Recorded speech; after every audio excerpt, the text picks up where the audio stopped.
At 0512 hours on May 12, 1918, lookouts aboard RMS Olympic spotted a torpedo wake 400 yards off the starboard bow. The liner was steaming at 21 knots, carrying 4,500 American troops from New York to Liverpool.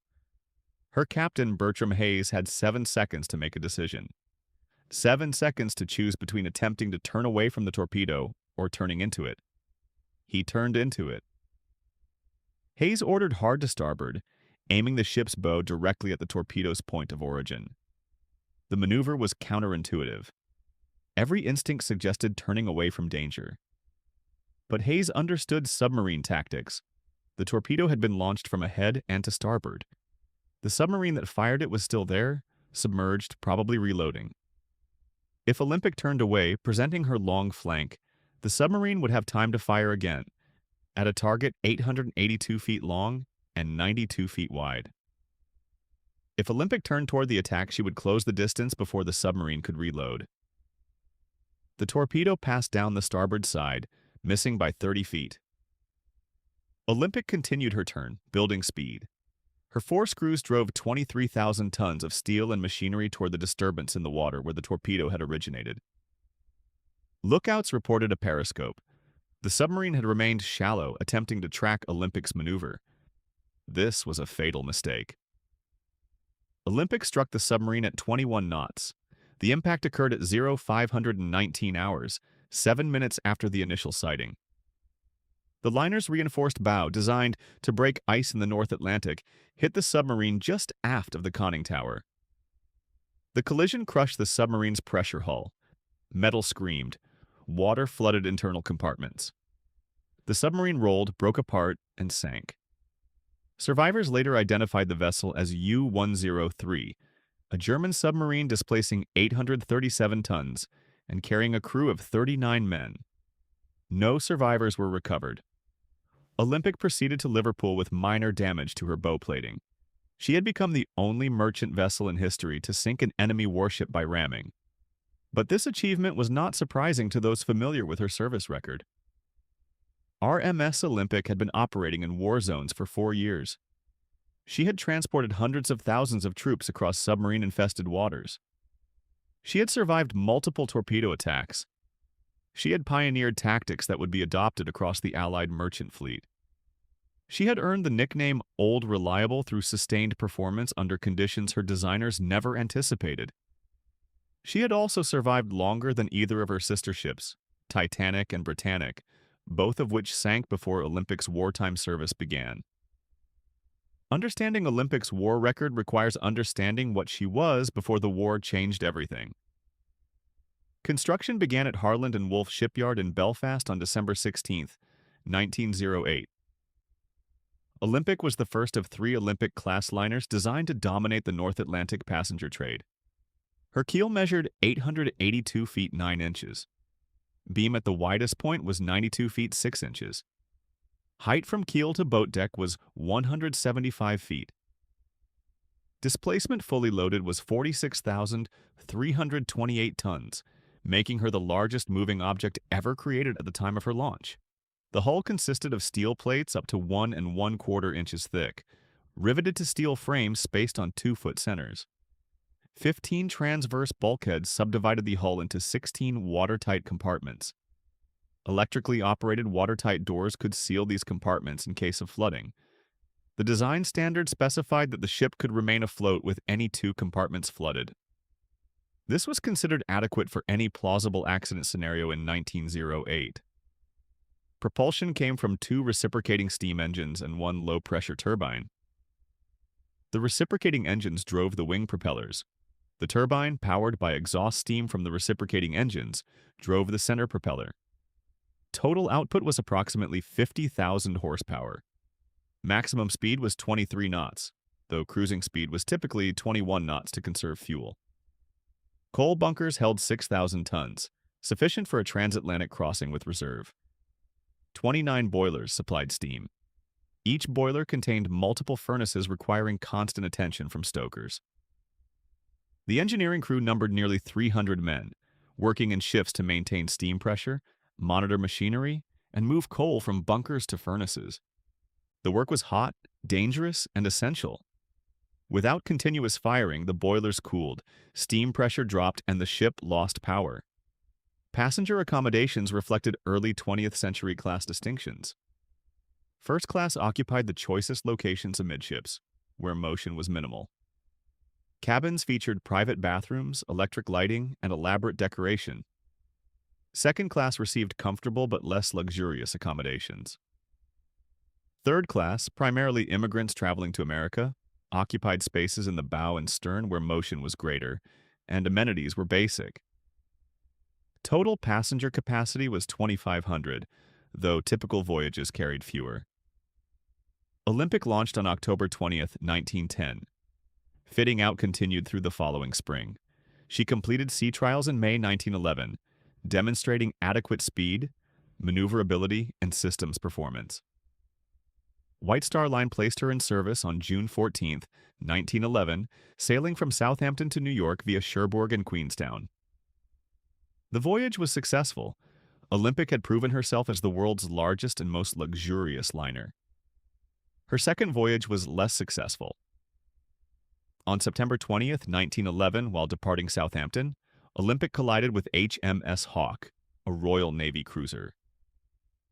The collision occurred in the Solent, a narrow channel where large ships maneuvered carefully. Hawke was operating nearby when she was pulled toward Olympic by hydrodynamic suction, a phenomenon where water displaced by a large ship's hull creates pressure differentials that draw nearby vessels closer. Hawke's captain attempted to compensate but could not overcome the force. Her bow struck Olympic's starboard side, creating two holes above and below the waterline. Both ships survived. Olympic's watertight compartments contained the flooding. She returned to Belfast for repairs. The incident revealed vulnerabilities in the Olympic-class design. The collision had breached two compartments. If a third had flooded, Olympic might have sunk. The design standard of surviving two flooded compartments suddenly seemed inadequate. This lesson was reinforced catastrophically 7 months later. On April 15, 1912, Titanic, Olympic's sister ship, struck an iceberg in the North Atlantic.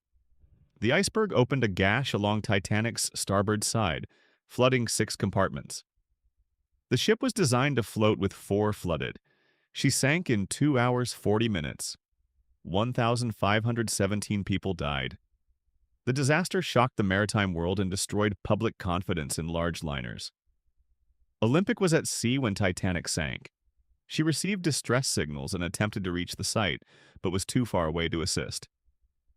She continued to New York, where passengers learned of the disaster from reporters.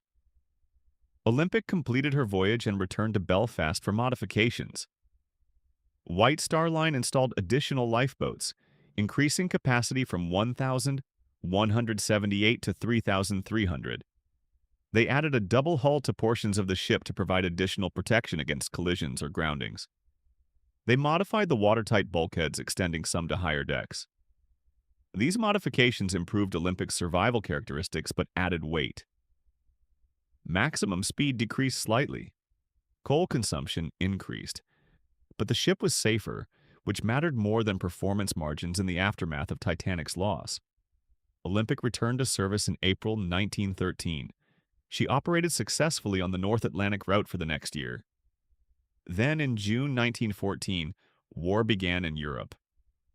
The conflict initially seemed distant from civilian shipping. Olympic continued her commercial voyages through summer and fall, but by spring 1915, German submarine warfare had intensified. U-boats began targeting merchant vessels, including passenger liners. The sinking of RMS Lusitania on May 7, 1915, with the loss of 1,198 lives, demonstrated that civilian ships were legitimate targets in Germany's view. White Star Line faced a dilemma. Continuing commercial service risked passengers and crew. Withdrawing Olympic from service meant losing revenue on the company's most valuable asset. The British Admiralty offered a solution. They would requisition Olympic as a troop ship. She would transport troops, not civilians. She would operate under government control. White Star Line would receive charter fees. The arrangement benefited both parties. Olympic underwent conversion in September 1915. Workers stripped the luxurious first-class accommodations, removing furniture, decorations, and anything not essential to troop transport. They installed berths in every available space. Cargo holds became dormitories. Dining rooms became mess halls. The swimming pool was drained and converted to storage. Capacity increased from 2,500 passengers to 6,000 troops. The ship could now transport an entire infantry brigade in a single voyage. The Admiralty painted her hull gray, the standard naval color. They mounted defensive armament, 12-pounders and 4.7-inch guns positioned to engage surfaced submarines. These weapons were minimal by warship standards, but sufficient to discourage U-boats from surface attacks. They also provided psychological comfort to troops who preferred armed transport to defenseless targets. Olympic entered troopship service in January 1916. Her first voyage carried Canadian troops from Halifax to Liverpool. She made the crossing in 7 days, faster than most troopships. Speed was her primary defense. Submarines of that era had maximum submerged speed of approximately 10 knots for brief periods. Olympic's 21-knot cruising speed meant that U-boats had to achieve perfect intercept geometry to have any chance of attack. Most times, she was simply too fast to catch. But speed alone was not sufficient. Olympic needed tactics. Captain Bertram Hayes, who took command in 1917, developed procedures that became standard across the troopship fleet. The ship would zigzag constantly, changing course every few minutes on irregular patterns. This prevented submarines from calculating intercept courses. The ship would maintain maximum speed at all times, even in poor weather. The ship would darken completely at night, showing no lights that might allow submarines to track her position. Lookouts would scan continuously for periscopes or torpedo wakes. These procedures were exhausting for the crew. Zigzagging required constant attention to course and speed. Maintaining maximum speed meant keeping boilers at full pressure continuously. The coal consumption was enormous. Stokers worked around the clock feeding furnaces. Engineering officers monitored systems for any sign of mechanical failure. Navigation officers calculated positions using dead reckoning because showing position lights or using radio direction finding could reveal the ship's location to enemy listeners. Olympic made 17 round trips to Canada and 13 to the Mediterranean between January 1916 and May 1918. She transported approximately 119,000 troops total, more than any other vessel in Allied service. She also transported civilian workers, military supplies, and medical equipment. Her cargo capacity and speed made her invaluable to the war effort. The threat was constant. German intelligence tracked Olympic's movements. U-boat commanders received orders to sink her if opportunity presented. Several attacks occurred. On February 24, 1918, U-boat U-55 fired a torpedo at Olympic while she was entering a British port. The torpedo detonated prematurely due to a faulty detonator. The explosion was close enough to shake the ship but caused no damage. Olympic escaped into port before the submarine could fire again. Other near misses occurred throughout 1917 and early 1918. Lookouts spotted periscopes. Torpedo wakes passed close aboard. German submarines attempted intercepts but could not achieve firing solutions against a target moving at 21 knots on irregular courses. Olympic's combination of speed, zigzagging, and alert lookouts kept her safe through dozens of transatlantic crossings. Then came May 12, 1918. Olympic departed New York on May 4th, carrying 4,500 American troops from the 31st Division. The voyage proceeded normally for the first 7 days. Weather was moderate. No submarine contacts were reported. The ship maintained standard zigzag patterns and full speed. By May 12th, she was approaching British waters where destroyer escorts would meet her for the final transit to Liverpool. At 512 hours, the torpedo wake appeared. U-103 had somehow achieved an intercept despite Olympic's speed and maneuvers. The submarine had approached from ahead, placing herself in Olympic's path, then fired when the range decreased to 400 yards. This was sound submarine tactics. Firing from ahead minimized the target's ability to turn away. The narrow approach angle reduced the deflection calculation required for a successful shot. But U-103's commander made two errors. First, he fired too early. At 400 yards, Olympic had time to react. A shot from 200 yards would have been more difficult to evade. Second, he remained shallow after firing, attempting to observe results through his periscope. This was standard procedure for confirming kills, but against a target capable of 21 knots, it was dangerous. Captain Hayes saw the torpedo wake and made his decision in the 7 seconds available. He ordered hard to starboard, turning into the attack. This maneuver was called a comb, naval terminology for turning to present minimal target profile to an incoming torpedo. If executed correctly, the torpedo would pass parallel to the ship's hull, unable to strike. If executed incorrectly, the torpedo would strike the bow, but bow damage was preferable to a hit amidships that might flood engine rooms. The maneuver succeeded, the torpedo missed, but Hayes did not stop turning. He continued the turn, pointing Olympic's bow toward where the torpedo had originated. His intent was clear: ram the submarine. This was aggressive, dangerous, and tactically sound. A submarine diving to safety would need time.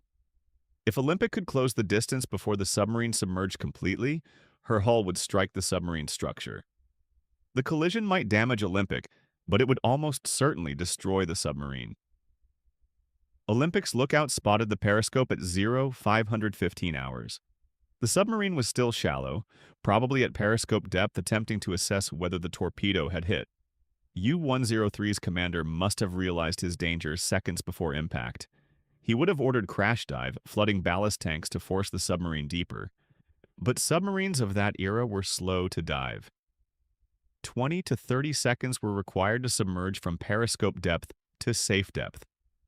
Olympic needed less than 4 minutes to cover the distance. The collision occurred at 0519 hours. Olympic's bow struck U-103 just aft of the conning tower, the submarine's strongest structural point. But no submarine hull could withstand being struck by 23,000 tons, traveling at 21 knots. The pressure hull ruptured. Water flooded internal spaces. The submarine lost buoyancy and plunged toward the bottom. She was in approximately 200 feet of water, too deep for the submarine to rest on bottom and allow crew to escape. Even if the hull had not flooded, the structural damage from the collision would have prevented controlled diving or surfacing. Olympic felt the impact as a heavy shudder. Crew members in forward compartments reported hearing metal grinding and scraping along the hull. Then the sound stopped. Olympic's engines continued running without interruption. Captain Hayes ordered a damage assessment. Inspection crews found the bow reinforced ram section had crushed inward approximately 2 feet. Steel plates had buckled. Some rivets had popped. But no compartments were flooding. The collision bulkhead, installed after Titanic's loss, had contained the damage. Olympic remained seaworthy. Hayes did not stop to search for survivors. His primary responsibility was the 4,500 troops aboard. Stopping would make Olympic vulnerable to other submarines in the area. He maintained course and speed, continuing toward Liverpool. British destroyers met Olympic later that morning and escorted her into port. She docked on May 14th, having completed another successful voyage. Admiralty officials inspected the damage. They found paint and metal fragments embedded in Olympic's bow, samples that were later identified as coming from U-103. The submarine was declared sunk with all hands. British intelligence had been tracking U-103 and knew her patrol area. When she failed to return to base and Olympic reported the collision, the conclusion was certain. U-103's crew numbered 39 men. None survived. The submarine's captain, Capitan Lieutenant Robert Ram, had been an experienced officer with multiple patrols completed. His decision to remain at periscope depth after firing was consistent with standard procedure but fatal against this particular target. Olympic's speed and her captain's aggressive response created a situation Ram had not anticipated. The sinking made headlines. A merchant vessel had rammed and destroyed an enemy warship. The propaganda value was substantial. British newspapers celebrated Olympic's achievement. The Admiralty used the incident to demonstrate that merchant vessels could defend themselves against submarines. Morale among merchant crews improved. The psychological impact on German submarine crews was less positive. They had considered large liners as targets, not threats. Olympic demonstrated that the relationship could be reversed. Captain Hayes received commendation but no formal decoration. The Admiralty maintained that he had simply performed his duty. Olympic received repairs in Belfast where workers replaced damaged bow plates and reinforced the ram section. The repairs took 3 weeks. She returned to service in June, continuing her troopship duties. The war ended 5 months later on November 11, 1918. Olympic had survived the entire conflict without loss of life due to enemy action. Her war service statistics were remarkable. 146 voyages carrying troops, supplies, and materials. 201,000 total troops transported, more than any other Allied vessel. 4 submarine attacks survived through combination of speed, zigzagging, and aggressive maneuvering. 1 submarine sunk by ramming. 0 casualties from enemy action among troops or crew aboard Olympic, though 2 crew members died from illness during voyages. These numbers reflected careful planning and professional seamanship. Olympic's crew operated under constant threat. Every voyage crossed waters patrolled by German submarines. Every arrival and departure from port created vulnerability. Every night at sea meant hours of darkness when submarines could approach undetected. The crew's performance under these conditions, maintained consistently across 4 years, demonstrated why Olympic earned the nickname Old Reliable. After the war ended, Olympic required reconversion to commercial service. The process reversed what had been done in 1915. Workers removed the troop berths and reinstalled passenger accommodations. They stripped the gray paint and repainted the hull in White Star Line colors. They removed most of the defensive armament, though some weapons remained installed for defense against pirates or potential future conflicts. The work took 6 months.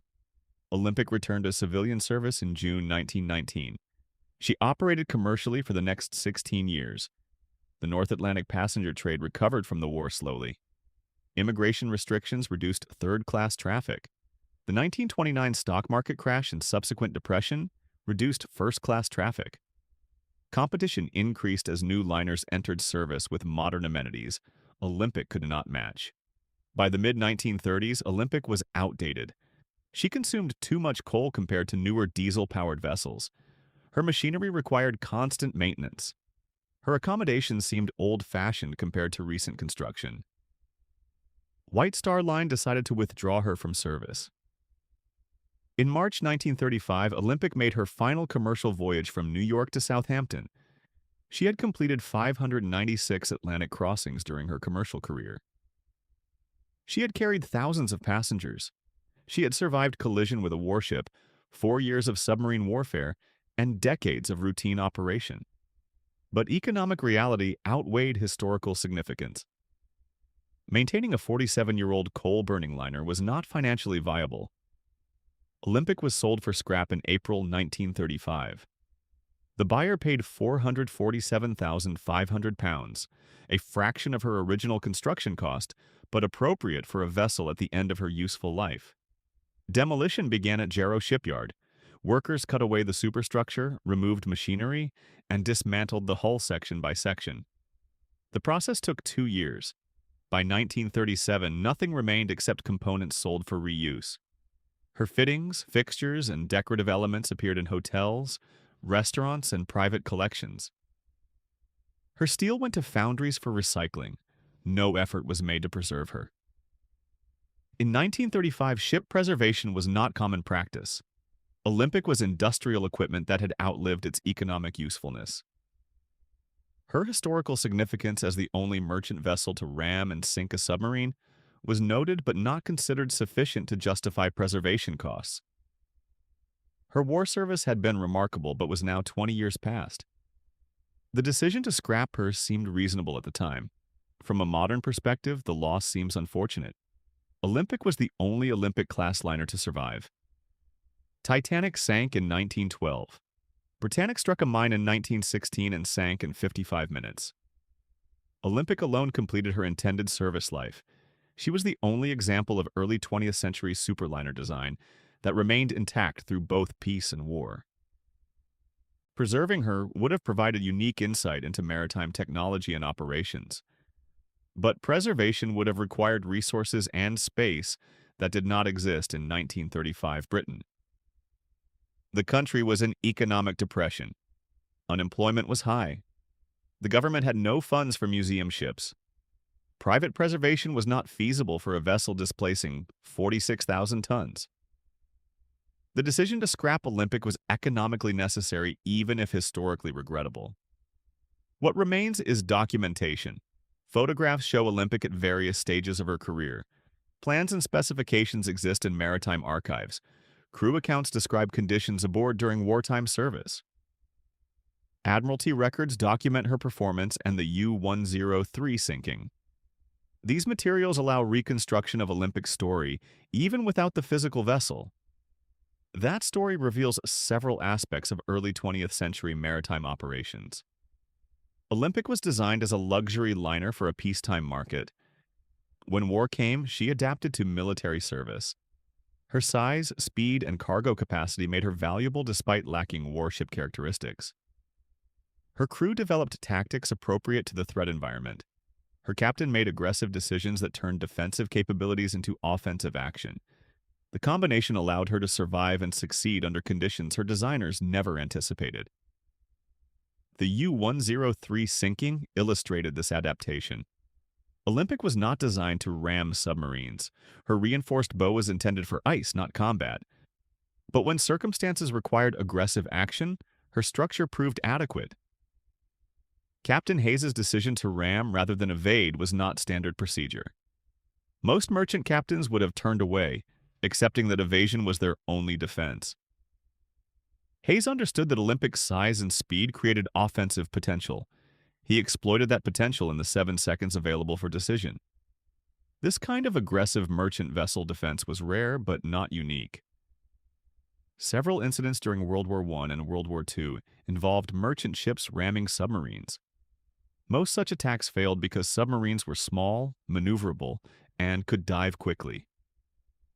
Olympic succeeded because the circumstances aligned: shallow submarine, close range, high speed, and immediate aggressive response. The combination was unlikely but not impossible. When it occurred, Olympic's mass and momentum destroyed the submarine. The incident also demonstrated submarine vulnerability. U-boats were formidable against defenseless targets. Against armed or aggressive opponents, their vulnerabilities became apparent. Submarines had thin pressure hulls optimized for hydrodynamic efficiency, not collision resistance. They had limited underwater speed and endurance. They needed to surface frequently for battery charging and air refresh. These limitations meant that submarines succeeded through stealth and surprise. Once detected, they became vulnerable. Olympic's war service contributed to submarine countermeasure development. Her zigzag patterns became standard for merchant vessels in submarine waters. Her speed requirements influenced convoy routing decisions. Her aggressive defensive tactics informed training for merchant captains. The lessons learned from Olympic's operations, including the U-103 sinking, shaped Allied anti-submarine doctrine that continued through World War II and beyond. These contributions exceeded the immediate military value of transporting troops. Olympic demonstrated that merchant vessels could resist submarine attack through combination of speed, maneuver, and, when necessary, direct action. This demonstration affected German submarine tactics. U-boat commanders became more cautious about attacking large, fast vessels. They preferred targets that were slower, smaller, or isolated.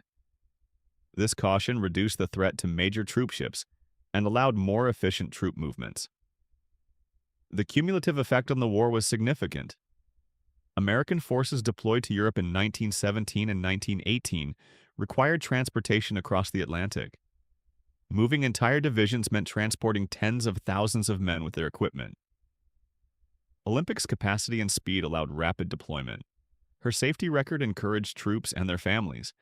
The psychological effect of knowing that transportation was reliable, that soldiers would arrive safely in Europe, supported recruitment and morale. After the war, these contributions were largely forgotten. Olympic returned to commercial service and faded into the background of routine maritime operations. The U-103 sinking remained a footnote in naval history, mentioned occasionally but not emphasized. By the time Olympic was scrapped in 1935, her wartime service was distant memory for most people. World War II revived interest briefly. As new submarine warfare began in 1939, historians and naval officers examined World War I precedents. Olympic's tactics received renewed attention. Her aggressive defense became case study in merchant vessel operations. But Olympic herself was gone, cut up for scrap 4 years earlier. Only her records remained. Those records document a vessel that exceeded design expectations.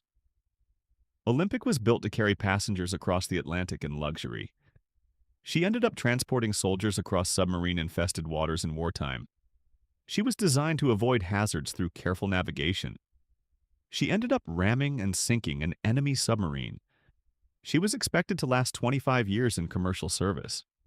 She lasted 47 years, serving in 2 distinct roles separated by a war that changed everything.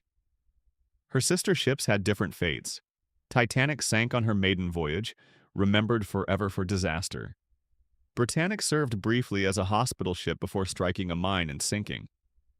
Olympic served for decades, surviving both peace and war, and was eventually scrapped when no longer economical to operate. Of the 3 Olympic-class liners, Olympic alone fulfilled her design purpose, adapted to wartime needs, and completed her operational life. This makes her the success story of the class, though paradoxically, she receives less attention than her more famous sisters. The attention Titanic receives is understandable. The disaster was catastrophic and occurred under circumstances that seemed preventable. The loss of life was shocking. The stories of passengers and crew became legend. Olympic's story, by contrast, is one of sustained, competent performance under difficult circumstances. Competence generates less drama than disaster. Success is less memorable than failure. Olympic did what she was supposed to do for 25 years commercially and 4 years militarily. This achievement is significant but not sensational. Yet examining Olympic's record reveals capabilities that Titanic never demonstrated. Olympic survived collision with a warship, proving the watertight compartment system worked as designed. Olympic survived 4 years of submarine warfare, proving that proper tactics and aggressive seamanship could overcome threat. Olympic transported 201,000 troops without combat casualties, proving that large-scale military logistics were possible even under attack conditions. These were real achievements with measurable impact. The ramming of U-103 was the dramatic highlight, but not the whole story. Olympic's value came from reliability. She completed 146 wartime voyages. Each voyage transported troops that would otherwise require multiple smaller vessels. Each safe arrival meant soldiers ready for deployment to the front. Each return voyage carried wounded back to Britain or America for treatment. The cumulative effect of this service exceeded any single dramatic incident. This is true for much of military logistics. Individual actions sometimes create decisive moments, but sustained performance over time creates capability that makes strategy possible. Olympic made strategy possible by moving troops when and where needed. The U-103 sinking was tactically satisfying, but strategically insignificant. The 146 completed voyages were tactically routine, but strategically essential. Understanding this distinction is important when evaluating Olympic's contribution. She was not a warship. She sank one submarine through circumstances that were unlikely to repeat.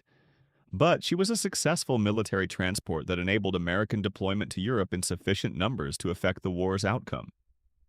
Without Olympic and vessels like her, American forces would have arrived slower and in smaller numbers. This might have prolonged the war or changed its result. Olympic represented industrial capacity applied to military necessity. She was built in peacetime for commercial profit. War redirected her to military service. Her design features, originally intended for passenger comfort and operational efficiency, proved useful for military transport. Her size carried more troops. Her speed provided defense against submarines. Her structural strength survived collision. These characteristics were valuable in context, even though they were not designed for that context. This adaptability characterized much of World War I logistics. Civilian infrastructure was redirected to military purposes. Ships, trains, factories, and personnel that had been commercial became military. The transition was not always smooth, but it worked well enough to support 4 years of unprecedented industrial warfare. Olympic's successful transition from luxury liner to troopship exemplified this larger pattern. When the war ended and Olympic returned to commercial service, the transition reversed. Military fittings were removed, passenger accommodations were restored, the ship returned to her original purpose. This reversal was less common. Many wartime conversions remained military or were scrapped rather than reconverted. Olympic's reconversion demonstrated that civilian to civilian adaptation was possible, though economically complex. Her final 16 years of commercial service were profitable but unremarkable. She continued carrying passengers across the Atlantic, competing with newer vessels, adapting to changing market conditions. The work was routine compared to wartime service, but represented her design purpose. Olympic was built to carry passengers. She did so successfully for 25 years total commercial service. That was the measure of success for a merchant vessel. The decision to scrap her in 1935 was purely economic. She had completed her useful life. Maintaining her was not financially justified. No preservation alternative existed. Scrapping was the logical end for an obsolete vessel. This was standard practice in 1935, and remained so for decades. Only recently has ship preservation become common enough to save representative examples of maritime technology. RMS Olympic, 882 feet 9 inches long, 92 feet 6 inches wide, 46,328 tons displacement. Built as a luxury liner, served as a troopship, returned to civilian service, scrapped when obsolete. 146 wartime voyages, 201,000 troops transported, 1 submarine sunk by ramming, 0 combat casualties among troops carried. Reliable, competent, successful. The ship that rammed a U-boat, the ship that survived when her sisters sank. The ship they called Old Reliable. Scrapped in 1937, remembered now only through documentation and scattered relics. The Olympic-class success story that history mostly forgot because success is less memorable than disaster